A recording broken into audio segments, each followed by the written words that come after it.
Tenemos a Marcelo Goyeneche, mirá qué apellido, para estar del otro lado y contarnos un poco sobre este documental. Es el director de la película. Marcelo, ¿cómo estás? ¿Bien? ¿Qué tal? Buenas tardes, ¿cómo ¿Cómo andan? estás? Bien, bien, muy bien.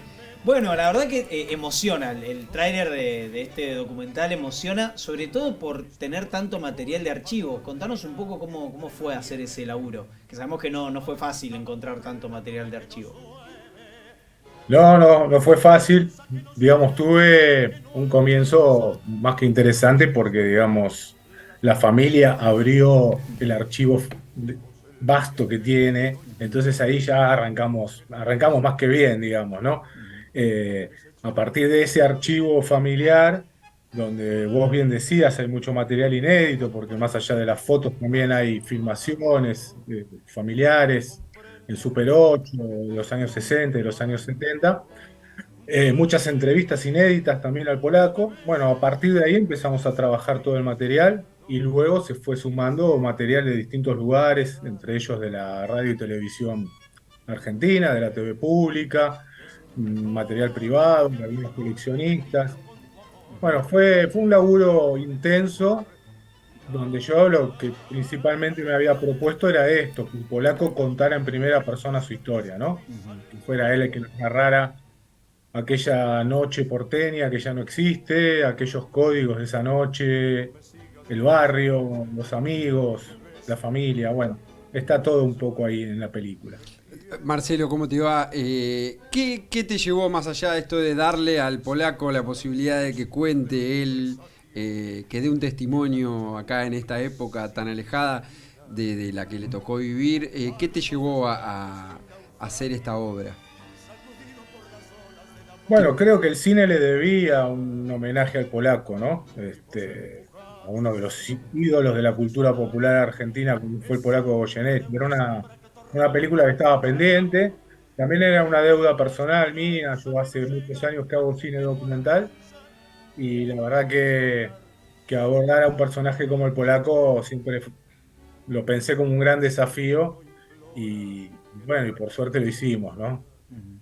Un personaje que hablábamos hoy muy adelantado en su época, digo, desde lo musical, pero además desde lo social, digo, lo que te escuché ahí también hablar en alguna entrevista sobre el transcurso político, digo, y que este documental también atraviesa lo político de las distintas épocas, digo, pero muy adelantado en un montón de cuestiones, digo, en la falta de prejuicios, tanto musicales, de género, digo, estaba muy buena, es una parte del polaco que yo no conocía y que me enteré ahora con la película.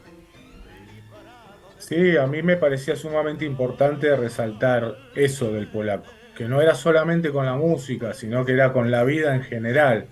Era un tipo con muy pocos prejuicios y esto que vos contabas también, digamos. El polaco había temas que no grababa directamente. Y decirlo así parece, bueno, que sería sencillo, ¿no? El polaco decía, no grabo esto. No, había mucha presión, digamos. Las discográficas te marcaban qué temas había que grabar porque sabían que esos temas eran los que a la gente le gustaba, porque eran clásicos o lo que sea. Y sin embargo, él decía, yo los tangos que denigran a la mujer no los grabo.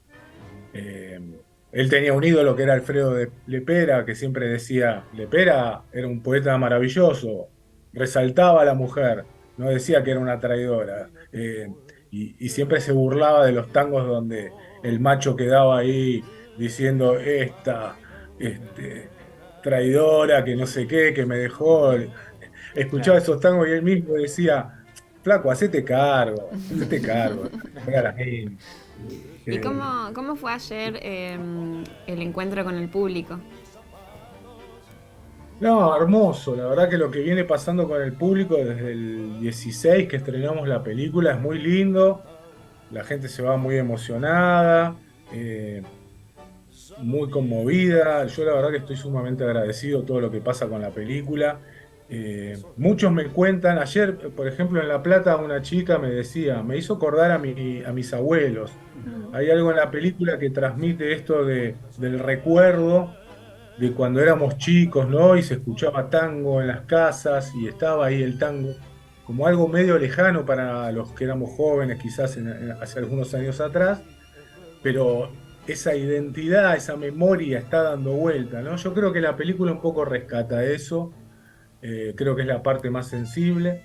Y después fue un trabajo hecho con mucho amor y con mucho respeto, y bueno, y creo que se ve, que se refleja, por eso también a la gente le gusta mucho la película.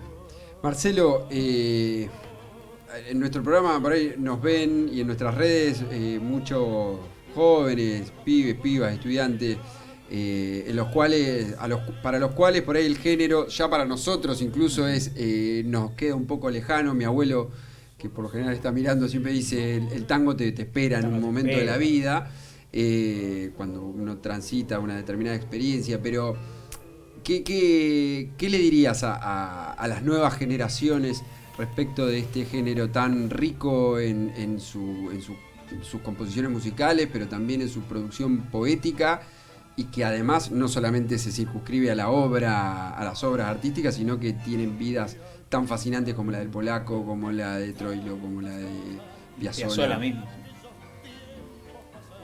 Mirá, yo le diría lo mismo que nos decía el Polaco. Viví un poco más que el tango te está esperando. Yo creo que en algún momento te atraviesa, en algún momento te llega, en algún momento quedás atrapado en el tango. Pero básicamente pasa eso. A mí también, ¿no? Me pasó que de joven yo no quería saber nada con el tango, no me gustaba, era la música de mis abuelos, era la música de la familia, pero no quería saber nada con eso. Y es verdad, esa frase sintetiza un poco que el tango te va a llegar cuando vos empezás a vivir y ves que esto que está puesto en esa poesía, en esas letras, es lo que te está pasando en ese momento, ¿no? El amor, el desamor, los amigos, la melancolía, la ciudad, esta filosofía de vida, esta identidad nacional también. Me parece que hay un poco de todo eso. Así que simplemente esperarlo. Ahí estamos viendo, yo te digo que esto me acuerdo de haberlo visto de chico, esta escena. ¿En vivo? Yo creo que sí, o lo habré visto de más grande. No fue en el 90 y pico esto. Estamos viendo al Polaco Goyeneche en el programa de Mareco con Jorge Don. 1985 fue. Yo tenía 83, bueno, lo tuve que haber visto en algún... Sé que lo vi de chico, que a mí o lo volvieron a pasar en algún programa, porque fue un escándalo, entre comillas, que se generó en el momento, pero que tiene, y habla un poquito esto de los desprejuicios del Polaco Goyeneche con Jorge Don, porque me acuerdo que lo que se hablaba era del beso que le había dado Jorge Don al Polaco Goyeneche casi en la boca. Y el momento artístico que se ve ahí, que me encanta que vos lo hayas puesto en el documental, porque es un momento tan maravilloso donde Jorge Don dice, no aplaudan después de cantar Naranjo Frío, no aplaudan porque lo que acabamos de vivir es un momento irrepetible. ¿Cómo fue para vos vivir eso? Bueno, esto que vos decís sucedió en el año 1985 en el programa Cordialmente de Juan Carlos Mareco. Yo recuerdo, siendo chico, haberlo visto, estaba viéndolo ese programa. Para mí, personalmente, es uno de los momentos más importantes de la historia de la televisión argentina. Sin duda. Solamente conseguir a Jorge Don y lo conmovido que está frente a la interpretación del Polaco, que decide no levantarse, ni ir al piano, ni poner un micrófono, sino cantar ahí en el living como si estuviera en su casa, y deja esa interpretación de Naranjo en Flor que es maravillosa. Es una cosa increíble. Ahora, lo que sucedió al otro día de esa grabación no fue el recuerdo que hoy tenemos de decir, che, qué impresionante el Polaco cómo cantó, sino que fue un escándalo nacional porque Jorge Don le había dado un beso al Polaco. ¿Cómo se había atrevido a agarrarle la mano y a darle un beso? Y bueno, y ahí viene esto, ¿no? Lo de los prejuicios, lo de un momento histórico donde esos dos estaban sumamente adelantados a lo que le pasaba a la mayoría de la gente en general. Sí. Estaban entregados, había amor, estaba el arte, estaba la poesía circulando y fue un momento hermoso, un momento amoroso. Sí. Sin embargo, en ese momento no se entendió así. Pero bueno, ahí lo tenemos el registro para disfrutarlo para siempre, ¿no? Sí, sí. ¿Ves? Ahí Jorge Don dice, no aplaudan porque van a interrumpir una obra de arte hermosa que acaba de pasar acá. O sea, lo que se vio de verdad, creo que como vos decís, es un momento histórico de la televisión. Porque fue como, frenemos la pelota, acabamos de vivir un hecho artístico hermoso no podemos envilecerlo con aplausos y vitoreos, digo, me pareció hermoso. Está el beso que le da, que fue el escándalo en las noticias después. Yo quiero ir a tu parte humana con el polaco, porque vos lo conociste, entonces, ¿cómo era eso? Digo, ¿sabías quién tenías de familiar o era el que cantaba tango en las reuniones familiares? Y era un poco eso, era el señor mayor que venía a cantar a la casa de mi abuela.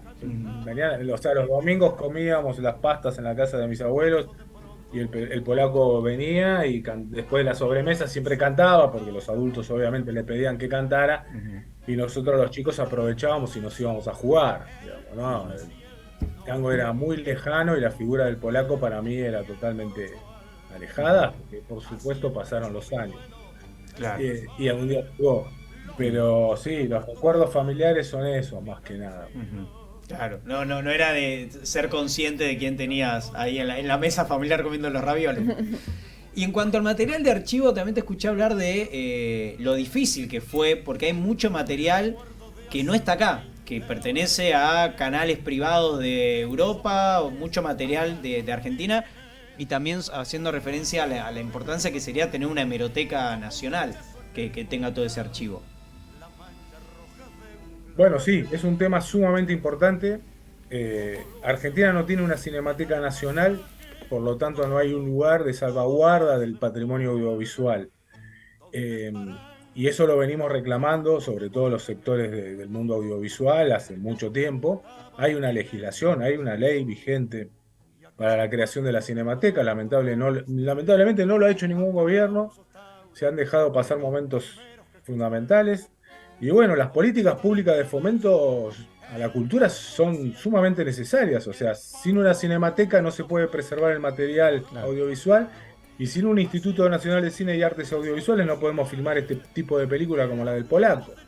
Por lo tanto, lo que está en riesgo es nuestra memoria colectiva, nuestra historia como país, es nuestra cultura, es encontrarnos con nuestro pasado, con nuestra gente. Así que sí, yo vengo reclamando y vengo insistiendo mucho con esto. Digamos, acá lo que ven es un material audiovisual fundamentalmente de la familia, que nosotros ya hicimos una copia. Hay una copia en la Academia Nacional del Tango que ya quedó para su salvaguarda. Me hubiese gustado llevarla a la Cinemateca Nacional, pero la CINAIN no existe, lamentablemente. Entonces, bueno, vamos a seguir batallando por eso y por entender que la cultura es fundamental. Y el acceso a la cultura es un derecho de los pueblos. Y bueno, es un tema que nos toca y nos incumbe a todos, no solamente a los que hacemos productos audiovisuales. Totalmente. Marcelo, muchísimas gracias por haber estado del otro lado. Mucho éxito con esta película, y cuando vuelvas a sacar la plata, te queremos acá en el estudio. ¿Cómo no? Muchas ¿Cómo no? gracias. Muchísimas gracias a ustedes y un gran abrazo. Abrazo grande. Chao. Chau, chau.